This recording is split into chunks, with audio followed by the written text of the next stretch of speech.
എന്റെ നാത്തൂനെ ഞാൻ പറഞ്ഞു പറഞ്ഞു മടുത്തവനോട് ഈ കാര്യം. ഇപ്പോഴിപ്പോ അവനെ ഞാൻ നേരെ ചൊവ്വേ കാണാറുപോലുമില്ല. പറയുമ്പോൾ ഞങ്ങളുടെ താമസം ഒരു വീട്ടിലാണ്, ബന്ധമാണെങ്കിൽ അമ്മയും മകനുമാണ്. പക്ഷെ പറഞ്ഞിട്ടെന്താ കാര്യം? ഒക്കെ ഓരോ യോഗം. അങ്ങനെ കരുതി സമാധാനിക്കുവാണ് ഞാനിപ്പോൾ. മൂക്കൊന്ന് ഉടുത്ത സാരിത്തുമ്പിൽ തുടച്ച് അതേ സാരി കൊണ്ട് മുഖവും അമർത്തി തുടച്ച് ലളിത പറഞ്ഞു നിർത്തുമ്പോൾ കേൾവിക്കാരിയായിട്ടുള്ള ജാനകിയുടെ നോട്ടം ഹാളിനപ്പുറത്തെ ഇടനാഴിയോട് ചേർന്നുള്ള മുറിയുടെ നേർക്കാണ്. ലളിതയുടെ ഭർത്താവ് രാഘവന്റെ സഹോദരിയാണ് ജാനകി. അവരുടെ താമസം കുറച്ചു ദൂരെ ആയതുകൊണ്ട് മാസത്തിൽ 1-2 പ്രാവശ്യം ലളിതയെ കാണാനായി സഹോദരന്റെ വീട്ടിലേക്ക് ഇതുപോലെ വരാറുണ്ട് ജാനകി. കഴിഞ്ഞ കുറേ മാസങ്ങളായി വരുമ്പോഴെല്ലാം അവർക്ക് സംസാരിക്കാനുണ്ടാവുക ഒരേയൊരു കാര്യമാണ്, ലളിതയുടെ മൂത്ത മകൻ അജിത്തിന്റെ ജീവിതത്തെക്കുറിച്ചാണ്. നീ ഇങ്ങനെ ഒന്നും മിണ്ടാതെ നിന്നിട്ടാണ് ലളിതേ അവൻ നിനക്കൊരു വില തരാത്തത്. അവൻ നിനക്ക് തരാത്ത വിലയൊന്നും അവന്റെ ഭാര്യ തരില്ലല്ലോ. അത് അവളെപ്പോലൊരു കേന്ദ്ര സർക്കാർ ജോലിക്കാരി. പുച്ഛത്തിലാണ് ലളിതയോട് ജാനകി സംസാരിക്കുന്നതെങ്കിലും അതിലവർ മറച്ചു പിടിക്കുന്നതിന്റെ തന്റെ അസൂയ കൂടിയാണെന്ന് പക്ഷേ ലളിതയ്ക്കറിയില്ല. ഇന്നവൾക്ക് ജോലിക്കൊന്നും പോവണ്ടല്ലോ. ഇപ്പൊ മണി 7 കഴിഞ്ഞില്ലേ? നീ ചെന്നവരെ വിളിച്ചുണർത്തിക്കേ ലളിതേ. മതി അവരുടെ പള്ളിയുറക്കം. അജിത്തിന്റെ മുറിയുടെ നേർക്ക് പാളി നോക്കി ലളിതയിൽ വാശി കയറ്റി ജാനകി.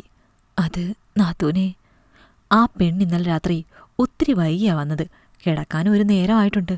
മാസാവസാനമല്ലേ, അതിന്റെ തിരക്കാ ബാങ്കില്. ഇന്നലെ രാത്രി തന്നെ അവള് പറഞ്ഞിരുന്നു രാവിലെ വൈകിയേ എണീക്കുള്ളൂ, വിളിക്കണ്ടാന്ന്. ഉറക്കമില്ലാത്തതുകൊണ്ട് തലവേദനയാണെന്ന്. അവര് കിടന്നോട്ടെ, വെറുതെ വിളിച്ച് അവന്റെ ദേഷ്യം കൂട്ടണ്ട. മടിച്ചാണെങ്കിലും കാര്യം തുറന്നു പറഞ്ഞു ലളിത. അവരെ കനപ്പിച്ചൊന്ന് നോക്കി ജാനകി. പിന്നെ 10 മാസം വയറ്റിൽ ചുമന്നൊരു പേരക്കുട്ടിയെ നിനക്ക് പെറ്റുതരാൻ വയ്യാത്തവൾക്കല്ലേ ക്ഷീണം. നിന്നെയൊന്നും പറഞ്ഞിട്ട് കാര്യമില്ല ലളിതേ, നീയൊന്നും ഒരു കാലത്ത് നന്നാവില്ല.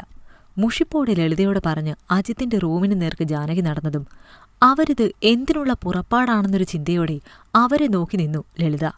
അജിത്തേ, ഇന്ദു, എടാ എഴുന്നേറ്റ് വന്നേ രണ്ടാളും.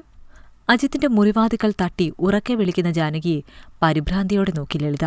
ദേഷ്യം വന്നാലും ഉറക്കം മുറിഞ്ഞാലും വല്ലാത്ത ദേഷ്യമാണ് അജിത്തിന്. മാത്രവുമല്ല, ഇപ്പോഴവനെ ഈ വിധം വിളിച്ചുണർത്തുന്നത് ജാനകി കൂടിയാകുമ്പോൾ അവന്റെ ദേഷ്യത്തിന്റെ തോത് കൂടും. വായിൽ വരുന്നത് വിളിച്ചു പറഞ്ഞെന്നുമിരിക്കും.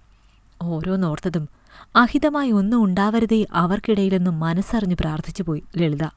തുടരെ തുടരെയുള്ള വാതിലിലെ ശക്തമായ തട്ടലും ഉറക്കെയുള്ള വിളിയൊച്ചകളും ഉറക്കം മുറിഞ്ഞു അജിത്തിന്. കണ്ണൊന്നടച്ചു തുറന്നവന്റെ നോട്ടമൊന്ന് തന്റെ നെഞ്ചിൽ പറ്റിച്ചേർന്ന് കിടക്കുന്നവളിലേക്ക് നീണ്ടു. പുറത്തുനിന്നുള്ള ബഹളങ്ങൾ അവളുടെ ഉറക്കത്തെയും തടസ്സപ്പെടുത്തുന്നുണ്ടെന്ന് ചുളിഞ്ഞു നിവരുന്ന അവളുടെ നെറ്റിത്തടം കണ്ടവൻ ഉറപ്പിച്ചു.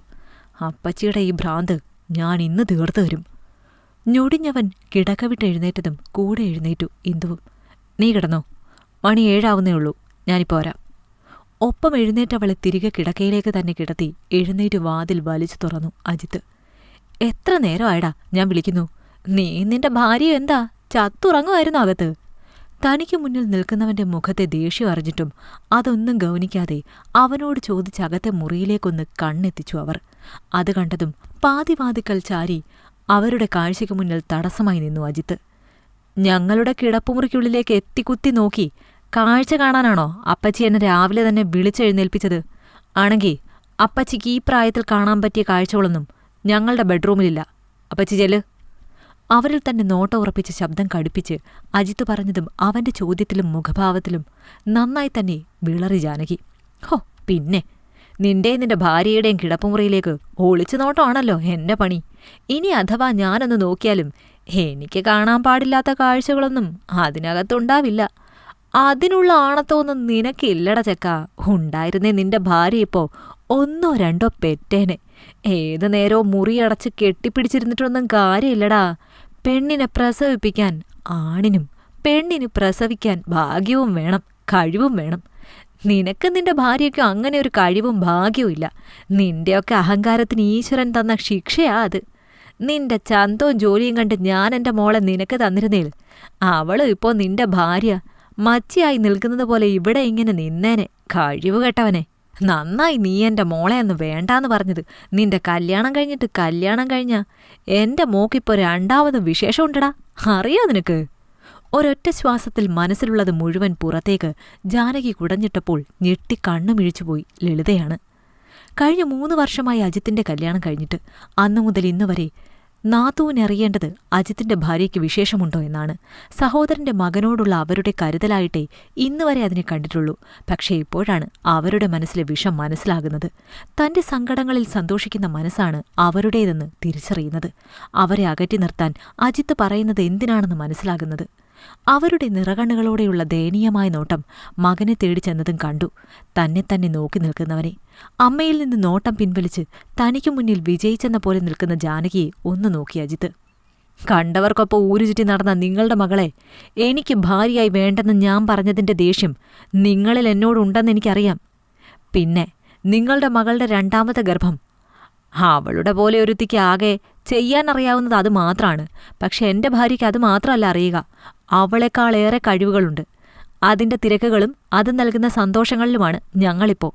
പിന്നെ ഞാനൊരാണാണെന്നും എനിക്കൊരു പെണ്ണിനെ പ്രസവിപ്പിക്കാനും കഴിയുമെന്ന് ആരുടെ മുന്നിൽ തെളിയിക്കേണ്ട കാര്യം എനിക്കോ എന്റെ ഭാര്യയ്ക്കോ ഇല്ല. ഞങ്ങൾ ആഗ്രഹിക്കുമ്പോൾ ഞങ്ങളുടെ സ്നേഹത്തിന്റെ അടയാളം ഞങ്ങൾക്കൊപ്പം ഉണ്ടാകും. അതിന് വർഷങ്ങളുടെ കണക്കും ബന്ധവും ആഴവും നോക്കി ആരും കാത്തിരിക്കണമെന്നില്ല ഇവിടെ. എന്റെ പെണ്ണിനെ ഞാൻ എന്റെ കൂടെ കിടത്തിയാണ് എനിക്കൊരു തുണയായിട്ടാണ്. ഞങ്ങളുടെ ജീവിതത്തിൽ എന്തു വേണം എന്തു വേണ്ട എന്നതും ഞങ്ങളുടെ തീരുമാനമാണ്. മറ്റൊരാൾ വേണ്ട അതിനിടയിലേക്ക്, അതാരായാലും. ആദ്യം ജാനകിയോടും പിന്നെ സ്വന്തം അമ്മയോടുമായി കടുപ്പിച്ച് പറഞ്ഞ് അവരുടെ മുന്നിലേക്ക് വാതിൽ വലിച്ചടച്ച് അജിത്ത് കയറിപ്പോയതും വിളറി വെളുത്തു ജാനകി. ഒരു നോട്ടം അവരിൽ നിന്ന് ലളിതയെ തേടിപ്പോയതും കണ്ടു. താനെന്നൊരാളെ പറ്റി അവഗണിച്ച് അകത്തേക്ക് കയറിപ്പോകുന്നവളെ. ലളിതേ, എടി, ദയനീയമായൊന്ന് വിളിച്ചു പോയവർ. നിങ്ങൾ ഇറങ്ങിപ്പോകുമ്പോ ഉമ്മറത്തെ വാതിലൊന്ന് അടച്ചേക്ക് നാത്തൂനെ. ഇനിയും നിങ്ങളെപ്പോലെ വലിഞ്ഞു കയറി ആരും ഇങ്ങോട്ട് കയറി വരാതിരിക്കാനാണ്. തിരിഞ്ഞു നോക്കാതെ ലളിത പറയുമ്പോൾ നാണം കെട്ട് താഴ്ന്ന് ജാനകിയുടെ തല. ഇറങ്ങിപ്പോകാൻ പറയാതെ പറഞ്ഞിരിക്കുന്നു.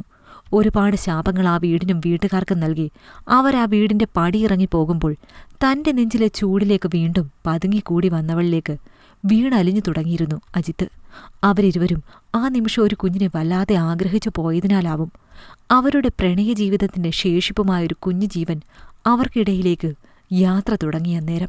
ഇഷ്ടമായെങ്കിൽ ലൈക്ക് ചെയ്യൂ. നിങ്ങളുടെ അഭിപ്രായങ്ങൾ കമന്റായി രേഖപ്പെടുത്തൂ. കൂടുതൽ കഥകൾ കേൾക്കാൻ ഈ ചാനൽ സബ്സ്ക്രൈബ് ചെയ്യൂ.